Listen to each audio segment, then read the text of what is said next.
قبل ما انصحك باي حاجه تعالى الاول اقول لك فكره عمل الغساله ازاي وازاي بتنظف الهدوم.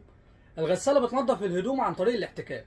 اي غساله موجوده بيبقى الحله بتاعتها من جوه فيها بروز، وكمان بيبقى في المروحه من تحت فيها بروز مع اللف والدوران، فبتعمل احتكاك للملابس، فهو ده اللي بينظف الملابس. اول حاجه ما تكتريش الهدوم اللي انت هتحطها في الغساله، لان كل الاحتكاك ما هيزيد كل ما هتاخد نظافه اكتر. تاني حاجه ان منسوب الميه يكون اعلى من منسوب الغسيل، وده برضه هيسهل عمليه الاحتكاك الغسيل. وخلي دايما غسيل الفوط دوره غسيل لوحدها، لان الفوط بتشرب كميه مسحوق كبيره، وبالتالي المسحوق ما بيوصلش لبقيه الملابس. تالت حاجه لما تحط المسحوق في الغساله لازم يكون مناسب مع كميه الميه ومع كميه الغسيل اللي موجود في الغساله. لو حطيتي مسحوق اقل من المطلوب فبرضه مش هتاخدي نظافه كويسه. وبرضه لو قلت هحط مسحوق بزياده عشان اخد نظافه زياده برضه مش هتاخد نظافه كويسه، لان المسحوق الزياده مع مرحله الشطف اللبس ما بيتشطفش كويس في الغساله، فبيطلع مشبح منك بابيض، وده برضه بيبقى عامل مشاكل في الغسيل. واهم حاجه طبعا ان الغساله ما بتشيلش جميع البقع. حاولي دايما ان انت